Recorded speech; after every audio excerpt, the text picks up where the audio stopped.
Hello everyone, good evening. This is Andre from Chatterbox. Hope everyone is doing as well as possible given the circumstances. A lot has happened in these last 3 days, and tomorrow hopefully I'll be able to post a video about my impressions and perspective on the most recent events at the Capitol and all the rest of it. Everybody and their brother is commenting about it, so I'm going to actually take a little bit of a different angle on summarizing how this feels to me.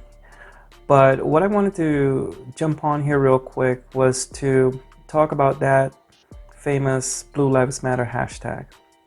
The ones peddling that hashtag were grossly supporters of the current president, and grossly people that identified with extremist right-wing views, white supremacists and all the rest of it. And people defiling the flag with black and blue stripes, right? The same ones that jumped down Colin Kaepernick's throat for bringing politics into sports by taking a silent knee. Those same people disrespecting the flag and the troops. They vandalized the flag, but it's okay because, you know, their cause is really worth it. They feel offended that someone could denounce police brutality, so that gives them the right to defile the flag and paint it a different color than what it's intended. What I find ironic now is that those same people that yelled Blue Lives Matter were caught on video yelling things like calling police officers traitors when they were defending the Capitol. Were caught on video almost crushing a man to death. All right?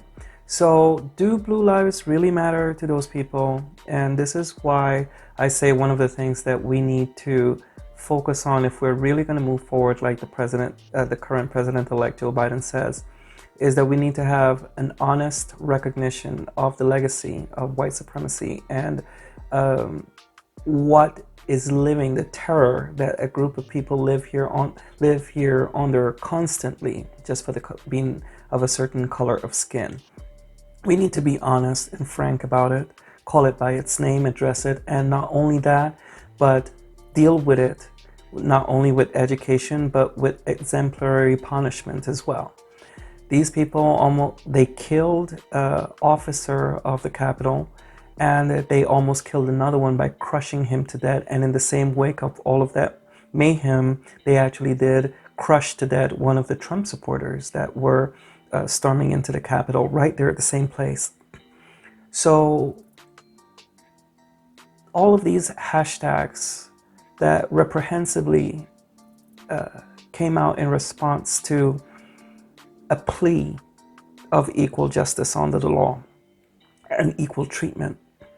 All of these hashtags like All Lives Matter and Blue Lives Matter.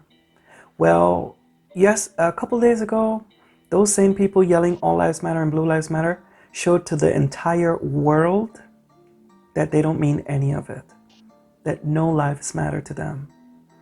They're for currency or political expediency.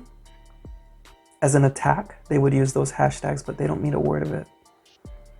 No lives matter to them. The minute those people did not align with their nefarious agenda, they call them traitors, and they tried to murder them. So before anyone thinks about jumping on this hateful rhetoric ever again, just remember one of those phrases that they have changed over and over to accommodate the different circumstances. First they came for me, and then they came for you. What more do you need to see? This is all only about hate. It was never about a political agenda. It was never about bringing the job back. It was never about America first. It was never about the coal miners. It was never about the troops. It was never about the veterans. It was about white supremacy and regaining and maintaining that power, because it hasn't gone anywhere. And the moment even those that were on their side and looked like them stood up to them and said, this has gone too far, their response was, we're going to murder you. Blue lives.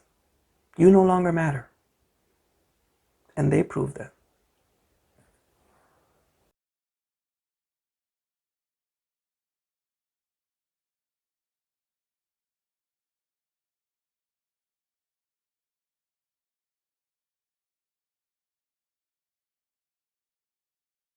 Hello, this is Andre from Chatterbox, and thanks for being here. If you're joining me on YouTube, please remember to click that bell down there on your screen so that you don't miss a beat and you catch all my videos in the future. If you're on Instagram and Facebook, please join, follow, and subscribe. Show me some love, and that way you catch all of my recent postings. Remember, the whole purpose of this is to start conversations. We all need to chat about it.